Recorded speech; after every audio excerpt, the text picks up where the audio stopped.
अंग्रेजी पढ़वाने चलो JJD class में। आपको तो ध्यान देना है, आपको ध्यान देना अपनी, ठीक है। और आप देख रहे हो ना, वो आप देख लो इसमें। चलो शुरू करते हैं अपनी पोएम। कौन सी थी? अब इसे आप अमांडा कहें या अमेंडा कहें, एक ही बात है, कोई बहुत बड़ी बात नहीं है इसमें। चलो इसको शुरू करें। अमेंडा में क्या है, बहुत ज़्यादा बढ़ती जाएगा। इस पोएम में क्या है, एक लड़की है, कोई लड़की है, छोटी लड़की, जिसको उसके माता पिता है ना, वो हर बात में टोकते रहते हैं, रोकते रहते हैं। टोकना रोकना समझ गए क्या? ये करो, ऐसा करो, ऐसा मत करो, ऐसा करो, ऐसा मत करो, आपको ऐसा करना चाहिए, ऐसा नहीं करना चाहिए, हर बात में उसको टोकते रहते हैं। उसके बारे में, उस लड़की का नाम ही है क्या? अमेंडा। तो यहाँ इसमें जो बातें बताई गई हैं, एक कवि ने इस प्रकार पेश किया है इनको, एक अपने इसमें वो बना रखा है, ब्रैकेट में दे रखा है नीचे वाला स्टेंजा। तो उसमें उस लड़की की अभिव्यक्ति है, लड़की जो कहना चाहती है कवि के अनुसार वो है, और एक में जो उसकी माँ उसको जो कह रही है, बार बार टोक रही है, बीच बीच में बता रही है, एक वो दोनों बातें इसमें। अमेंडा कोई ना कोई लड़की है जिसको उसकी माँ टोकती रहती है। कवि क्या करता है, वो अपने शब्दों में उनकी बातों को व्यक्त करता है कि उसके अनुसार, कवि के अनुसार बच्चों को बार बार नहीं टोकना चाहिए। आप भी ऐसा ही करते हो क्या? ऐसा मत किया करो बेटा। आपको आपके माता पिता है ना, हर माता पिता थोड़ी ऐसा करते हैं, वो तो कहना नहीं मानती होगी, ऐसा हो सकता है ना, पता नहीं कभी की क्या अभिव्यक्ति रही होगी उस समय, क्या विचार रहे होंगे, है ना। अपने को अपने माता पिता का कहना मानना चाहिए, ये जरूरी है, ठीक है। अब देखो इसको शुरू करें। ये इतनी बात समझ गए ना भाई, वो लड़की है। अब यहाँ एक में उसके विचार दिए गए हैं, एक में उसकी माँ उसको क्या कह रही है, उसके विचार है। आइए इसको शुरू करते हैं। Every child feels that, child ये कौन सा जेंडर है बेटा? चाइल्ड,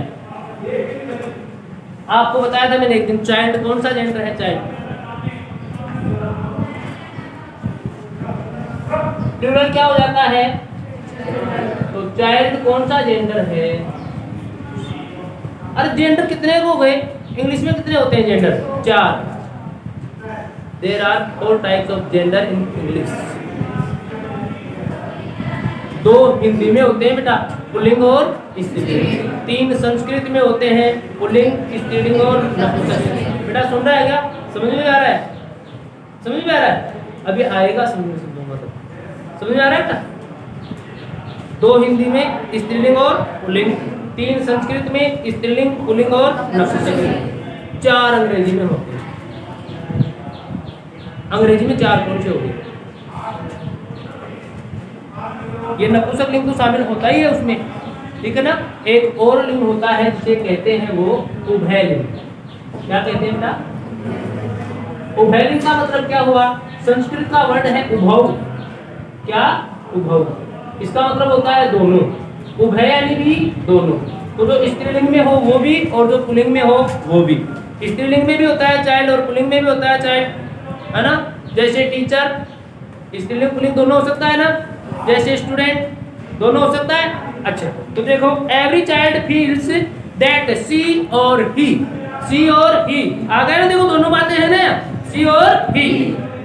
इज कंट्रोल्ड, कंट्रोल यानी होता है क्या हिंदी में? नियंत्रित करना। क्या होता है बेटा?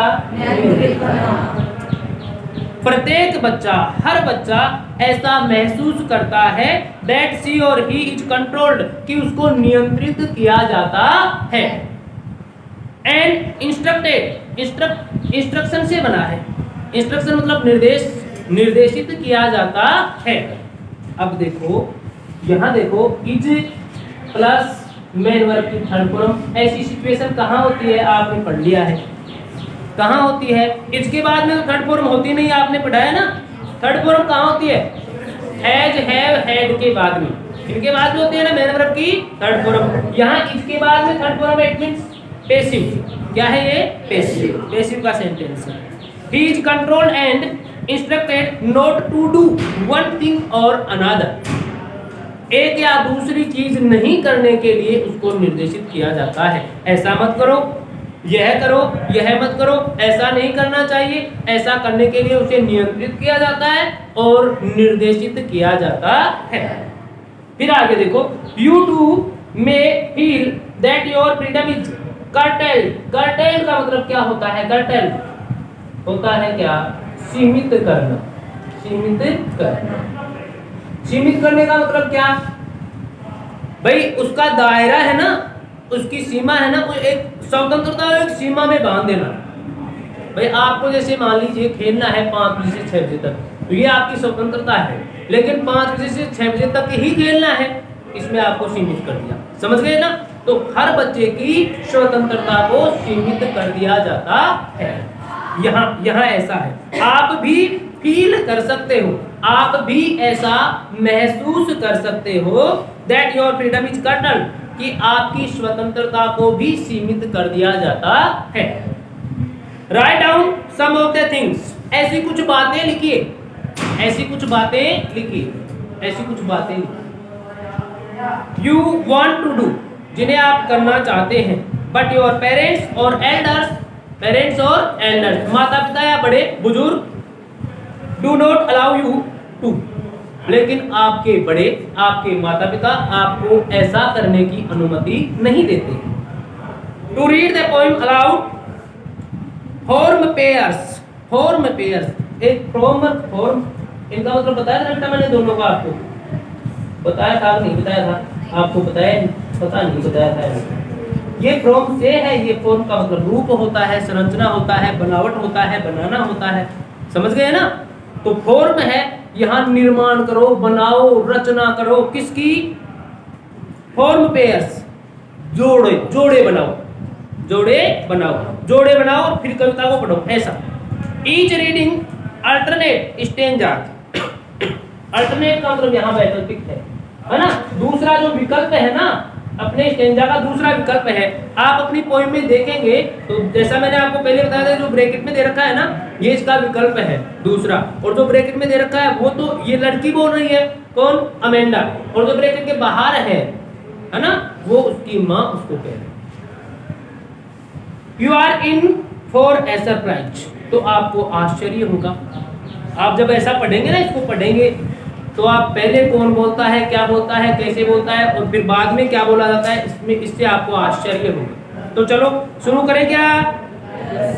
आवाज नहीं आएगी।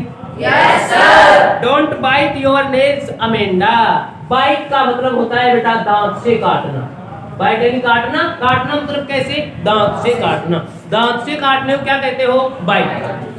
Don't bite your nails Amanda, Amanda अपने नाखूनों को मत काटो। मैं कहता रहता हूँ ना तुम्हें, कहता हूँ ना तुम्हें, फिर भी तुम तो इसको अंदर ले जाते हो, तो कभी नहीं, है ना? अपने दांतों से अपने नाखूनों को नहीं चबाना चाहिए, है ना? ऐसा ही कहती है अमेंडा की माँ, किससे? अमेंडा से। Don't bite your nails Amanda, don't hunch your shoulders, hunch का मतलब यहाँ झुकाना, हंच यानी झुकाना। अपने अपने कंधों को, शोल्डर यानी कंधे, अपने कंधों को मत झुकाओ, कौन? अमेंडा। स्टॉप दैट स्लाउचिंग, ऊँघना या सुस्ती से बैठना, ऊँघना या सुस्ती से बैठना, स्लाउचिंग होता है ऊँघना या सुस्ती से बैठना। सुस्त होकर मत बैठो, एंड सिट अप स्ट्रेट, और सीधी बैठ जाओ। स्ट्रेट यानी बिल्कुल सीधा, सिट अप स्ट्रेट यानी बिल्कुल सीधी बैठ जाओ। किसने कहा? अमेंडा की माँ ने। किसको? अमेंडा। अब अगली बात पढ़ो बेटा, ये देखो ये महत्वपूर्ण है। There is a language, language ये होता है शिथिल, शांत, शिथिल या इसे कह सकते हैं क्या? शांत, शिथिल या शांत, शिथिल या शांत है।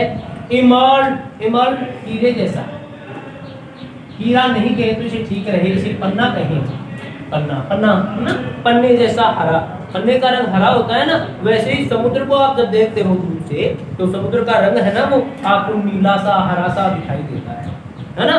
तो पन्ने जैसा हरा, कौन? सी, समुद्र, सागर, महासागर। वेयर द सोल, सोल का मतलब ओनली, सोल यानी ओनली, मतलब केवल, मतलब मात्र, sole. Where the soul inhabitant, हमने पोएम नंबर 3 में पढ़ा था बेटा, क्या? हैबिटेट पढ़ा था ना, और वही आपको बता दिया था मैंने। तो यहाँ इनहैबिटेंट है, इसका मतलब भी वही है, क्या? निवासी, रहने वाला। इनहैबिटेंट इज मी, जहाँ की एकमात्र निवासी मैं हूँ। जहां की एकमात्र निवासी मैं हूं। मैं कौन, देखो आगे, ए मैरमेड, मैरमेड यानी मत्स्य कन्या। क्या होता है बेटा, मत्स्य कन्या, जहां की एकमात्र निवासी मैं हूं। ड्रिफ्टिंग ब्लिसफुली, ड्रिफ्टिंग मतलब बहते हुए, ब्लिसफुली आनंद पूर्वक, ड्रिफ्ट यानी बहते हुए और ब्लिसफुल यानी आनंद। मत्स्य कन्या कहती है कि मैं वहां आराम से बैठी हूं। अब इसका मतलब यहाँ विरोधाभास कैसे है? इस मत्स्य कन्या जो है ना, इसको कोई रोकने वाला नहीं है।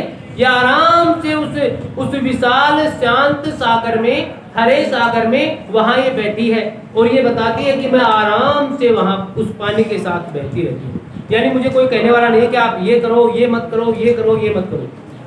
वो आराम से है। इसलिए कॉन्ट्रास्ट हुआ कि नहीं हुआ? विरोधाभास हो गया ना दोनों बातों में। उसको रोकने वाला कोई है, उसको बार बार कोई टोकता है, इसको कोई टोकता नहीं। इसको मत्स्य कन्या। वेरी गुड, चलो आगे बढ़ो। Did you finish your homework Amanda? क्या आपने अपना होमवर्क फिनिश कर लिया है अमेंडा? फिनिश करना मतलब पूरा करना, कंप्लीट करना, समाप्त करना। Did you tidy? Tidy tidy साफ सुथरा बनाना, साफ करना, साफ सुथरा बनाना या साफ करना।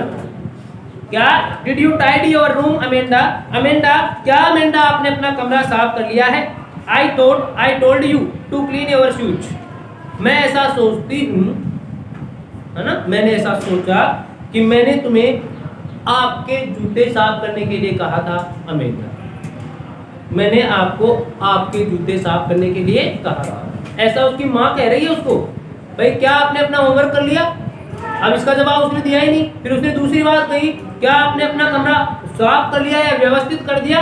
कमरे को व्यवस्थित करते हैं ना बेटा, जो सामान जहाँ होता है वो है वही रखना चाहिए, है ना। साफ सफाई करने के बाद जैसे भी हो वो व्यवस्थित करना है। और फिर अगली बात कही, क्या मैंने आपको नहीं बताया कि आपको अपने जूते भी साफ करने हैं अमेंडा? ऐसा प्रश्न उससे किया।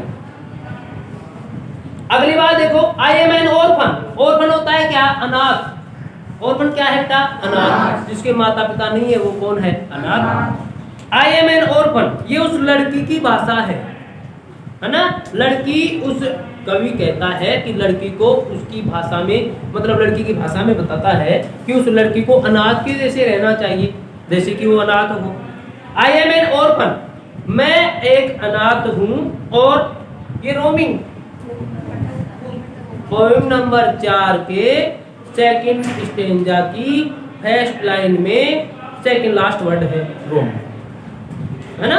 और वहां इसके कई अर्थ बताए मैंने, अकारण घूमना, भटकना, विचरण करना, है ना, इधर उधर घूमना, वही सारी बातें यहाँ है। रोमिंग द स्ट्रीट, मैं एक अनाथ हूँ जो भटकती रहती हूँ कहाँ? गली में। स्ट्रीट यानी गली। आई पैटर्न, पैटर्न, पैटर्न का मतलब यहाँ नमूने बनाना है बेटा।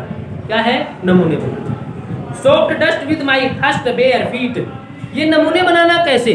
आप देखो, आप जब खेलते हो ना, आप खेलते हो या मतलब आपके घर के बाहर या आपके घर के आंगन में कहीं बालू है ना, बालू होते हैं ना मिट्टी, उस मिट्टी पर आप अपने पैर रखते हो।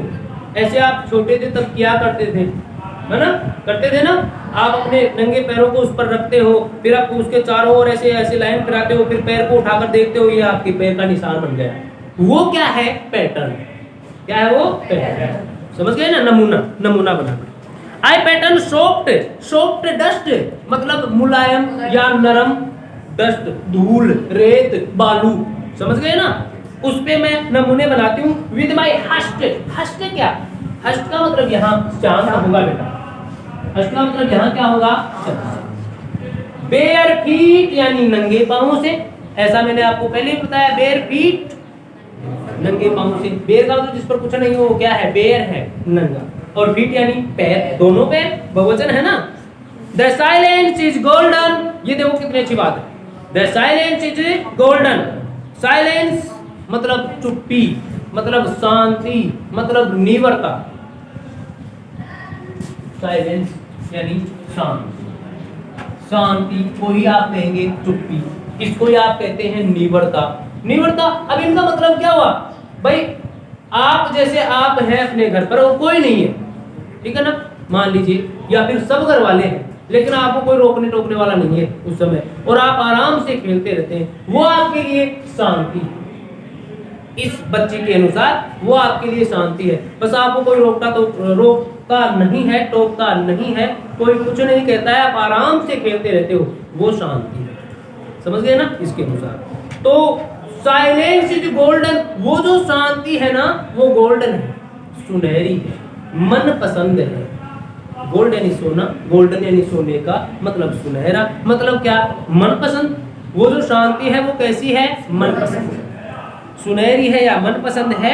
The freedom is sweet, freedom स्वतंत्रता, स्वतंत्रता है ना इस अनाथ के पास, इसकी माँ ही नहीं है, इसके पापा है ही नहीं, इसके माँ और पापा नहीं है ना, तो इसको कोई रोकने टोकने वाला है ही नहीं, ये आराम से खेलती है बस। इसलिए इसकी बात क्या है, the silence is golden, the freedom is sweet. Silence golden है, सुनहरी है, मन पसंद है, और the freedom is sweet, freedom मतलब स्वतंत्रता। स्वतंत्रता कैसी है, स्वीट, मधुर है, अच्छी लगने वाली है। स्वीट का मतलब मिठाई भी होता है, नहीं बात हमने की थी ना, यहाँ मीठा और मिठाई नहीं है, मधुर है, अच्छी लगने वाली है। कोई भी लड़का या लड़की, आप जानते हो क्या, धर्म धर्म और ऐसी कुछ बातें सुनते हो क्या, है ना, ऐसे कोई वर्ड सुनते हो ना आप SST में, इंग्लिश मीडियम और सामाजिक विज्ञान में, ये आप 10वीं वाले, ये जो हिंदी मीडियम है ना, सुनते हैं धर्म, धर्म शब्द बहुत बार आप पढ़ते हैं, सुनते हैं। तो धर्म क्या